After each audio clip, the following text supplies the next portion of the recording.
Vamos começar então a nossa aula do Evangelho com o tema Progressão dos Mundos, mensagem de Santo Agostinho, ditada em Paris, 1862. O progresso é uma das leis da natureza. Todos os seres da criação, animados e inanimados, estão submetidos a ela pela bondade de Deus, que deseja que tudo se engrandeça e prospere. A própria destruição, que parece aos homens o limite final das coisas, é apenas um meio de chegar, por meio da transformação, a um estado mais perfeito, porque tudo morre para renascer e nada volta para o nada. Ao mesmo tempo que os seres vivos progridem moralmente, os mundos que eles habitam progridem materialmente. Quem pudesse seguir um mundo em suas diversas fases, desde o instante em que se agregaram os primeiros átomos que serviram para constituí-lo, veria que ele percorre uma escala contínua e progressiva, mas em graus pequeníssimos para cada geração, e oferece a seus habitantes uma morada mais agradável, à medida que eles também avançam no caminho do progresso. Assim caminham paralelamente o progresso do homem e o dos animais, seus auxiliares, o dos vegetais e o da habitação, pois nada fica estacionário na natureza.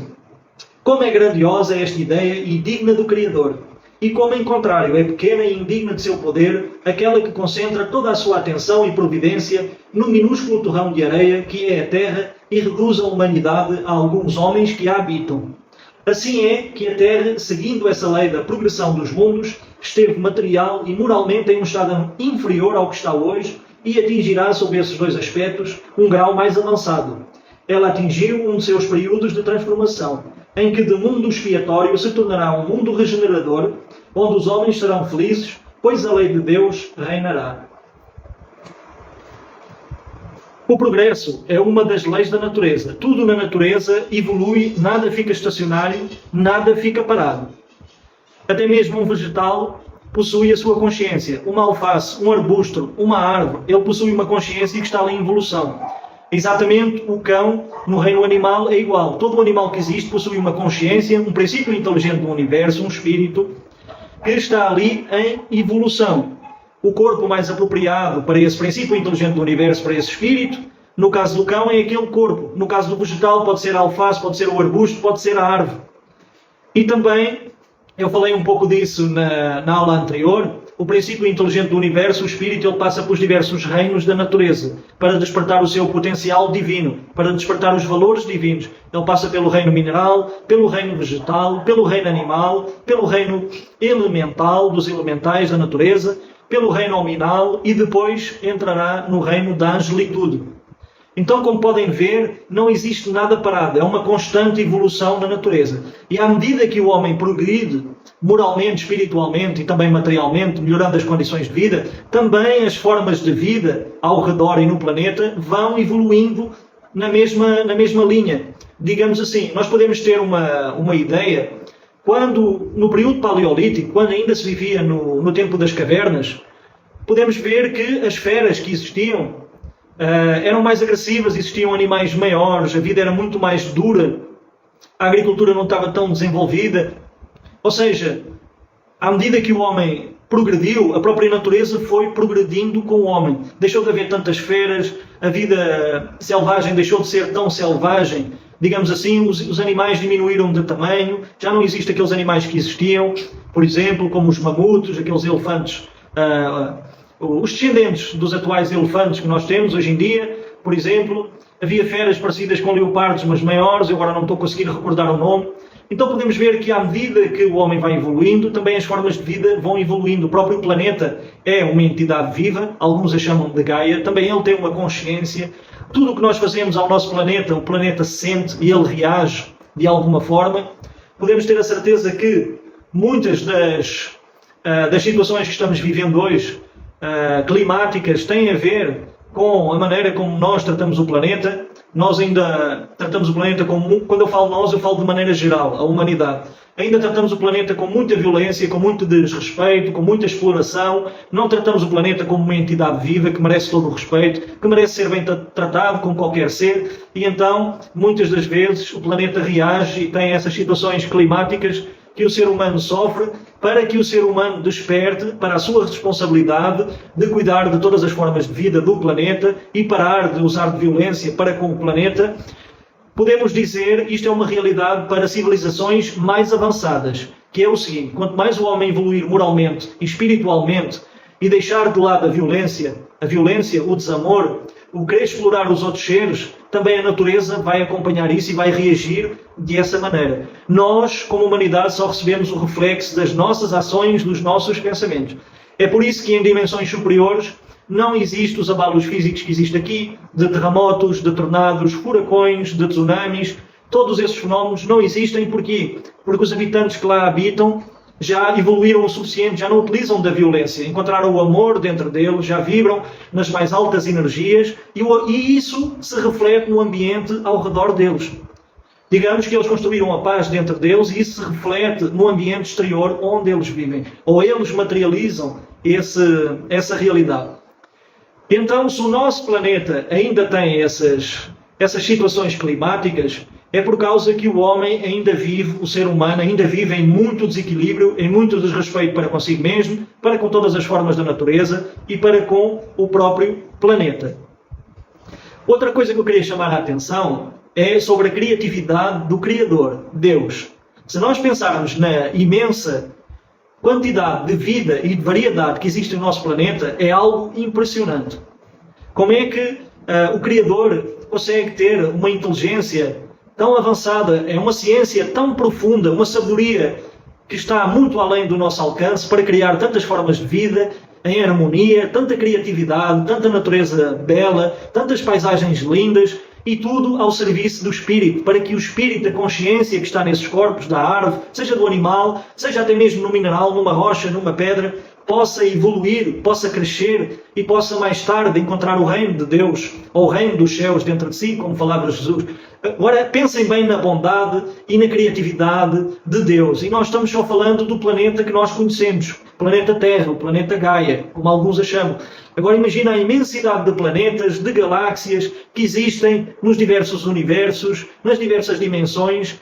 É algo impressionante e chega a ser até emocionante, porque é uma sabedoria divina muito além da nossa capacidade. É um poder fantástico e aí se revela imensamente o amor de Deus por todas as suas criaturas. Porquê? Porque deu todas as condições para que todos os seres possam evoluir. Construiu planetas, construiu galáxias, construiu sóis, que são estrelas, com todo o poder de irradiação, de magnetismo, que alimenta todo o reino vegetal, que nos alimenta, que nós absorvemos através do nosso chakra.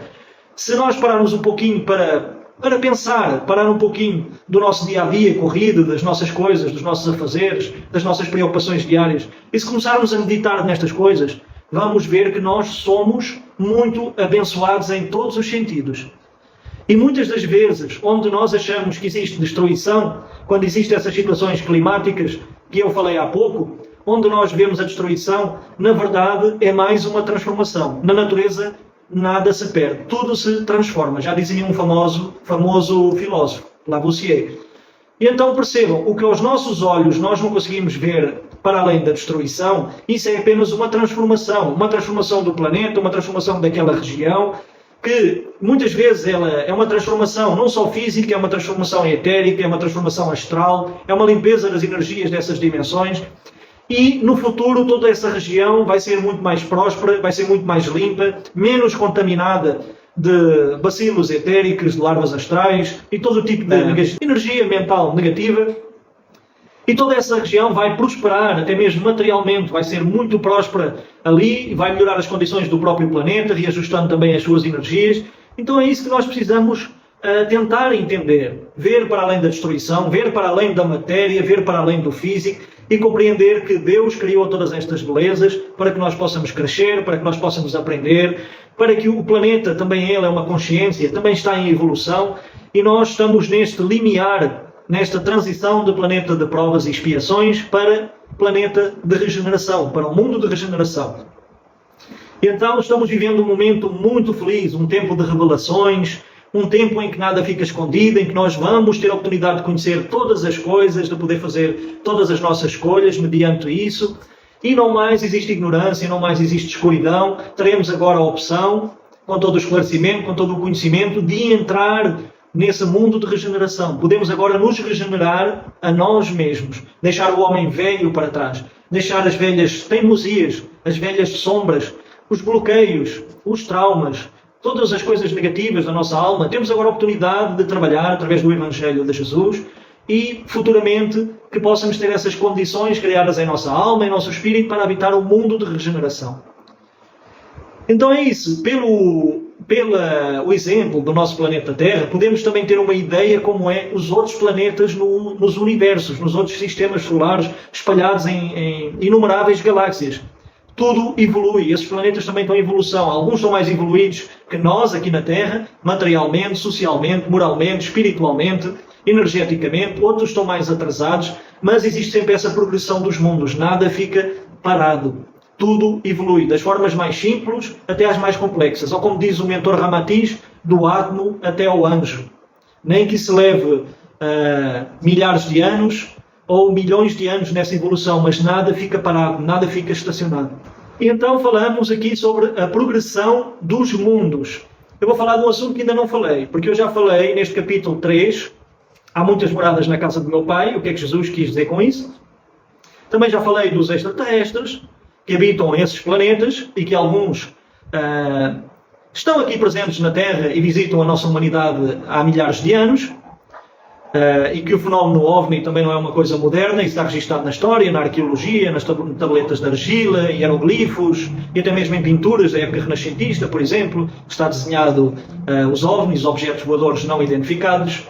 Portanto, não é um fenómeno moderno isso, mas agora eu quero falar sobre os seres intraterrenos. No passado da humanidade existiu 2 continentes. A espiritualidade nos informa sobre isso. E para além disso também há vestígios materiais. Pirâmides que são encontradas debaixo do mar, por exemplo, e que se referem ao continente da Lemúria e ao continente da Atlântida. Ou seja, são continentes anteriores ao dilúvio bíblico, que é conhecido por nós como dilúvio bíblico. Essa catástrofe que trouxe muita mudança e que acabou quase praticamente com o mundo antigo, o continente da Lemúria e o continente da Atlântida. E esses intraterrenos são muito desses habitantes que sobreviveram desses continentes, o continente da Lemúria e da Atlântida. Depois receberam os avisos divinos que esses continentes iam afundar e aí construíram cidades debaixo da terra, seja em vulcões que agora estão extintos, em montanhas, em bases subterrâneas. Eles construíram essas civilizações e continuaram pelos diversos milénios a viver até aos tempos de hoje. Eu vou dar um exemplo de 2 cidades muito conhecidas de seres intraterrenos. Uma delas é conhecida como a cidade de Telos, que alguns a situam no Monte Shasta, que fica nos Estados Unidos, na Califórnia. O Monte Shasta é uma cordilheira ou umas montanhas, e ali vive um grupo de seres que são do período da Lemúria. São seres humanoides, não são exatamente iguais a nós. Têm 2 pernas, 2 braços, têm o aspecto humanoide, de alguma maneira, parecido com o nosso, mas não totalmente igual. E são civilizações de 4ª dimensão, de 5ª dimensão. Tá? Para além dessa cidade, mas falando um pouco mais ao pormenor então, antes de falar de outra cidade, esses seres já resolveram o problema energético das doenças, já não sofrem as doenças que nós sofremos aqui. A ciência que trouxeram foi uma ciência muito evoluída do continente da Lemúria, muito avançada, a sua genética já é melhorada, já praticam o bem, já têm o reino de Deus ou o reino dos céus dentro deles. A tecnologia é muito desenvolvida, os transportes é muito desenvolvidos. E eu quero falar, há pouco quando eu falei dos OVNIs, os objetos voadores não identificados, alguns são identificados como sendo de extraterrestres, o que é a realidade. Existem OVNIs de extraterrestres, de seres que vêm fora da Terra, existem OVNIs, ou discos voadores, se quiser dizer assim, que já são criação de humanos, que são os humanos que os pilotam, são os projetos secretos, os projetos negros, que foram feitos em engenharia reversa, de naves que caíram ao longo das décadas. Eles compraram essas naves e recriaram a tecnologia dessas naves. Então algumas são pilotadas por humanos, pessoas ligadas ao governo oculto, e outras são pilotadas por seres intraterrenos. Estes seres, como eu falei, os lemurianos, por exemplo, têm outras cidades que são seres são ex-atlantes, também eles possuem tecnologia dos discos voadores, porque isso era uma realidade que já existia no continente da Lemúria e no continente da Atlântida. Essas são informações trazidas pela espiritualidade, seja através do espiritismo, seja através da teosofia, seja através das canalizações, através da fraternidade branca. Tem muita informação acerca disso. E muitas das pirâmides que são encontradas ao redor do mundo foram construídas no período da Lemúria e da Atlântida. Então elas são anteriores ao período do dilúvio bíblico. A queda da Atlântida, ou o afundamento da Atlântida, eles situam mais ou menos há 12 mil anos atrás. Muitas destas pirâmides são anteriores a esse período, porque os historiadores falam errado, ou querem nos ensinar errado, quando dizem que essas pirâmides foram construídas há 4, 5 mil anos atrás, o que é completamente impossível, dada a falta de tecnologia dessas civilizações, e querem nos fazer crer que aqueles blocos maciços foram levantados por homens e foram talhados por ferramentas primitivas, o que não é possível. Ainda hoje, o ser humano não tem tecnologia para construir pirâmides exatamente iguais àquelas do Egito e muitas outras ao redor do mundo, na América do Sul, também no Japão. A pirâmide que existe na Bósnia, que foi encontrada já faz uns 10 anos, por exemplo, e outras foram encontradas na Roménia. Não existe tecnologia hoje para recriar completamente, com toda a perfeição, aquelas pirâmides, porque elas são anteriores ao dilúvio bíblico e foram feitas por civilizações muito avançadas, com uma tecnologia muito superior à nossa. Essa ideia que as pirâmides foram construídas pelos faraós, para que os faraós pudessem construir lá o seu túmulo, não corresponde à verdade. Mas falando sobre o Monte Shasta, sobre a cidade de Telos, onde moram esses lemurianos. Existem muitas cidades dessas ao redor do nosso mundo, são cidades subterrâneas, como eu falei, dimensão física, algumas etéricas, algumas na dimensão astral. Muitas delas estão conectadas por um transporte de tecnologia de velocidade altíssima. Podemos ter uma vaga ideia naqueles comboios ou naqueles trens japoneses de altíssima velocidade que se elevam acima dos carris, em cima da linha, e que flutuam praticamente através da levitação, mas é um transporte ainda muito mais evoluído e muitas dessas cidades estão conectadas. E alguns falam que essas cidades pertencem ao reino de Agartha.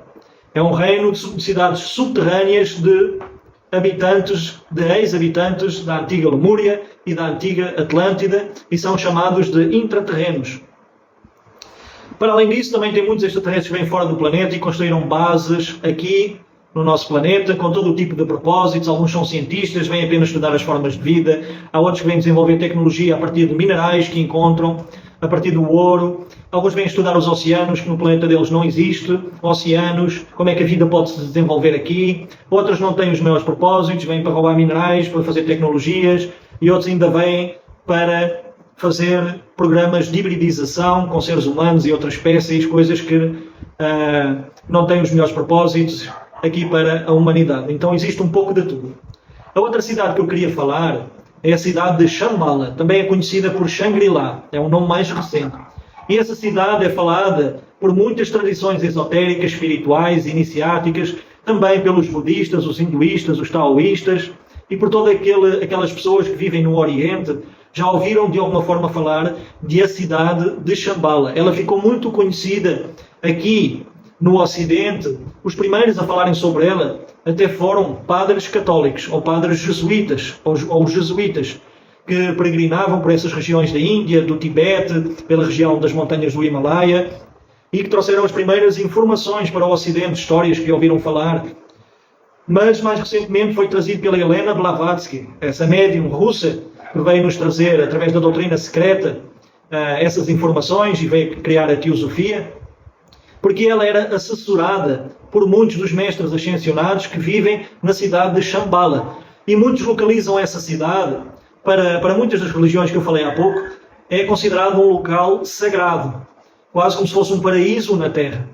E muitos a consideram que essa cidade existe fisicamente, etericamente e espiritualmente, mas só consegue ter acesso a essa cidade quem já estiver vibrando em quarta ou em quinta dimensão, porque senão não consegue ultrapassar os portais que conduzem a essas cidades. Por isso é que muita gente não encontra quando vai para as montanhas do Himalaia.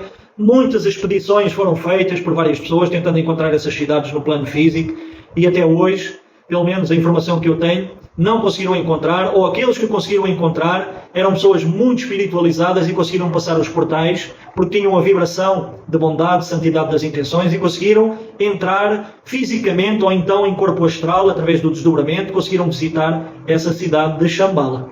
Muitos a localizam nas montanhas do Himalaia, faz fronteira com o Tibete, com a Índia, com a China, Toda essa região é considerada sagrada para aquelas pessoas que vivem ali, não só as pessoas dessas religiões. Os yogis, os praticantes de yoga, procuram muitas montanhas dos Himalaias por causa da sua energia, por causa da sua vibração. E é muito normal a materialização de seres nas montanhas dos Himalaias. Tá? Seja os yogis, pessoas de diversas tradições religiosas e espirituais que vão em peregrinação, é muito normal acontecer esse tipo de coisas. Porque lá é considerada a cidade onde vivem os mestres ascensionados, do qual Jesus, que é conhecido como Sananda, faz parte desse grupo. É uma cidade muito evoluída, nem todos têm acesso. Como eu falei, parece que essas cidades do reino de Agartha estão conectadas entre elas, através desses túneis, seja fisicamente, seja espiritualmente. Tudo isto é para que tenhamos uma noção de que, quando Jesus fala, há muitas moradas na casa do meu Pai, dentro dos próprios planetas existem diversas moradas. E fora também, nos outros planetas e em diversas dimensões. Não só fisicamente, etericamente, astralmente, mentalmente, na dimensão búdica. Então existem diversas frequências de energia e diversas dimensões, e em todos esses lugares existe vida. É por isso que Jesus afirmou, há muitas moradas na casa do meu Pai. E essas moradas têm diferentes moradores. Todos esses assuntos que eu falei aqui de maneira vaga, porque eu falo mais a pormenor através dos meus cursos. Através dos meus cursos que eu dou online, eu falo destes assuntos a pormenor, desenvolvo mais, trago mais informações, documentado, nomes, datas, documentos, fotos, está lá tudo. É muito importante entender a vida da maneira como eu mostrei, porque ela é rica de possibilidades. Não façam da vida algo limitado, porque para Deus não existe limites. Para a criação, Deus não existe limites. Não falem, isto não é possível, aquilo não é possível. Não. Primeiro vão estudar por vocês mesmos, vão procurar as informações, comparem as informações de diversas fontes diferentes, seja espirituais, seja de cientistas, seja todo tipo de informações, juntem as informações, comparem, façam perguntas acerca dessas informações, porque a manifestação da vida é muito rica, existe muita variedade, tá? Faz parte da manipulação do ser humano acreditar que nós somos os únicos aqui, que não existe mais vida lá fora, que o universo é só criado para nós, o que é um autêntico absurdo, tá? Porque existem muitas humanidades lá fora, sejam humanoides, seja com todo tipo de formas diferentes da nossa, e então a vida tem muitas possibilidades. Não se deixem enganar, não deixem obscurecer a vossa mente. Estudem por vocês próprios, obtenham respostas por vocês mesmos. Exatamente, Gilberto. Abençoado é aquele que crê sem ver. Ou seja, Tomé precisou de ver, precisou de tocar nas chagas de Jesus para ver que era real. Jesus estava materializado na frente dele. Para alguns que nunca receberam a visão de Jesus, já creem. Porquê? Porque sabem que é a verdade. Não precisam de ver, não precisam de tocar. Por isso Jesus falou, abençoado é aquele que crê sem ver. Através da intuição, pode-se ter um maior acesso ao conhecimento da verdade, ao conhecimento universal. A intuição é o maior poder e a maior forma de conhecimento. Assim já falava Albert Einstein, o cientista, e eu vou dizer que um dos maiores médiuns que existiu, intuitivos, que captava o conhecimento científico e espiritual de forma intuitiva, era Nikola Tesla. Ele próprio tinha consciência disso e ele próprio se conectava a essa força universal, a essa ideias, a esse poder divino de onde vêm todas as coisas e que cada um de nós pode absorver através da intuição. É a forma mais elevada de inteligência, a intuição. Aquele que crê e que sabe sem ver. Encerramos este capítulo número 3. Há muitas moradas na casa do meu Pai. Na próxima terça-feira vamos iniciar a aula número 12, o capítulo número 4, que tem o título Ninguém pode ver o reino de Deus se não nascer de novo. Vamos entender o que Jesus quis dizer com isso. Então eu desejo uma ótima semana, gratidão por estarem aqui, até à próxima, tenham uma boa semana.